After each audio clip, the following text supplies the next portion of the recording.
Hello बच्चों, स्वागत है आपका अपनी classes exam study with you में।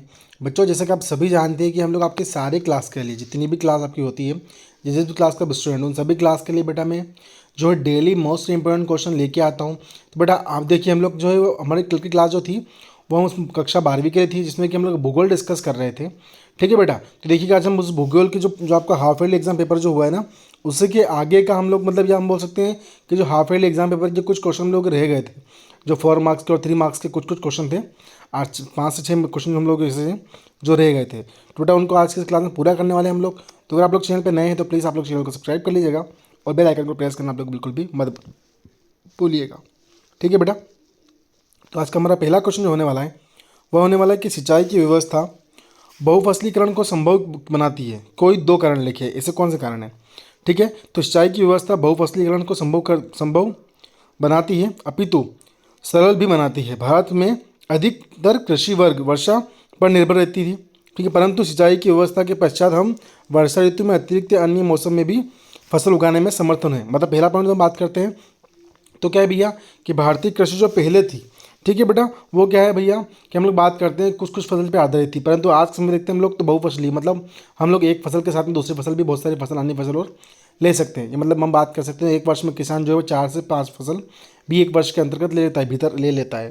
ठीक है, दूसरी की बात करते हैं हम लोग तो क्या है कि जो पिछली, अगर हम पुरानी बात करते हैं हम, तो उसमें क्या होता था बेटा, उसमें ऐसा होता था कि जो पुराने व्यक्ति थे ना बेटा, उनको क्या है वो वर्षा पर निर्भर थे। ठीक है, वो इतने आधुनिक तरीके से जो है वो भैया उनको इतने तरीके याद नहीं थे। ठीक है, परंतु अब क्या हुआ है आधुनिक युग में कि सिंचाई के साधन पर्याप्त मात्रा में हम लोगों को जो है पर्याप्त मात्रा में उपलब्ध करवा दिए गए हैं। ये टेक्नोलॉजी इतनी आधुनिक हो गई है जिस कारण से क्या है हम लोगों को पूरे वर्ष जो है पानी का अभाव नहीं रहता है। ठीक है, पानी का अभाव नहीं रहेगा तो हम लोग मन चाहे खेती कर पाएंगे, मन चाहे कृषि कर पाएंगे। ठीक है, मन चाहे तरीके से सिंचाई कर पाएंगे बेटा हम लोग, तो हमको जिस प्रकार की फसल चाहिए उस प्रकार की फसल का हम लोग उत्पादन कर पाएंगे। ठीक है, दोनों पॉइंट आपके यहाँ पे क्लियर हो रहे हैं। फिर अगर आगे बढ़ते हैं हम लोग तो अगला क्वेश्चन क्या है कि पेट्रोलियम को तरल सोना क्यों कहा जाता है? पेट्रोलियम को तरल सोना इसलिए कहते हैं क्योंकि यह बहुत महंगा होता है और इसका उपयोग विभिन्न पादपों में किया जाता है। इसका अपना बहुत अधिक व्यावसायिक महत्व होता है। किसका? पेट्रोल का। भैया महंगा होता है इसलिए इसको क्या बोलते हैं? इसको हम लोग जो है तरल तो सोना बोलते हैं, तरल सोना भी इसको हम लोग बोलते हैं। अगला क्वेश्चन है कि प्राकृतिक गैस का उपयोग किन क्षेत्रों में किया जाता है? कोई 4 क्षेत्रों के नाम लिखिए। तो देखो क्या बोल रहा है, पहला कि नगर गैस वितरण में, दूसरा है घरेलू गैस वितरण में, तीसरा है वाहनों के ईंधन के रूप में, और चौथा है कारखानों के ईंधन के रूप में, और पांचवा अगर हम बात करें तो अनुसंधान के रूप में भी इनका उपयोग होता है। किसका? जो है प्राकृतिक गैस है उनका। फिर अगला क्वेश्चन देखते हैं क्या है, वाणिज्यिक पशुचालन एवं चलवासी पशुचालन में अंतर लिखिए। तो चलवासी पशुचालन क्या होता है, वाणिज्यिक पशुचालन क्या होता है? चलवासी मतलब केवल हम उसमें बात कर सकते हैं, तो जो हम बात कर सकते हैं कि जो भेड़ बकरी जो हम लोग के पशु होते हैं, ठीक है, उनके जीवन यापन के लिए। परंतु वाणिज्य में ये होता है कि मनुष्य अपने खुद के जीवन यापन के लिए जो है पशुपालन करता है।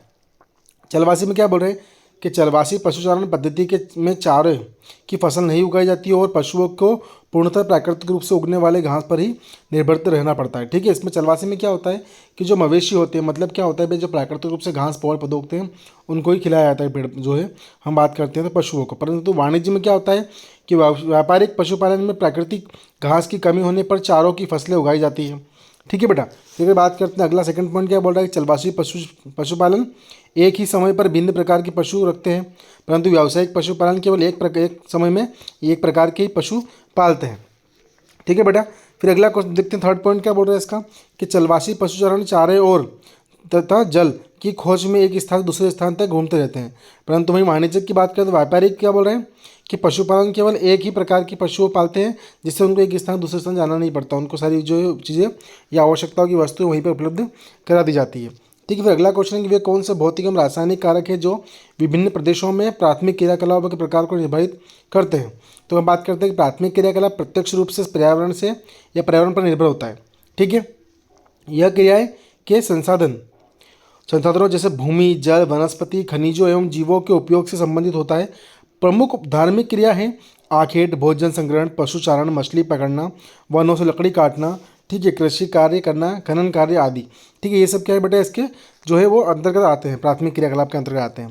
फिर अगर अगला क्वेश्चन देखते हैं तो क्या है, परिवहन, संचार एवं व्यापार उत्पादन केंद्रों एवं उद्योग केंद्रों को जोड़ते हैं, कथन की व्याख्या कीजिए। तो परिवहन तंत्र ही उत्पादन के क्षेत्रों और उद्योगों उपभोक्ता केंद्रों को आपस में जोड़ने का कार्य करते हैं। ये वस्तुएं, सेना तथा लोगों को स्थानांतरित क्षेत्रीय है। ठीक है, फिर आगे बढ़ते हैं हम लोग अगला क्वेश्चन देखते हैं क्या क्वेश्चन है कि वे कौन सी विधाएं हैं जिनके द्वारा साइबर स्पेस मनुष्य के समकालीन आर्थिक और सामाजिक स्पेस की वृद्धि करेगा। ठीक है बेटा, फिर देखिए क्या बोल रहा है इसका आंसर में, क्योंकि साइबर स्पेस लोगों के समकालीन आर्थिक एवं सामाजिक स्पेस को ईमेल, ई वाणिज्यिक, ई शिक्षा और ई प्रशासन के माध्यम से विस्तृत हो रहा है।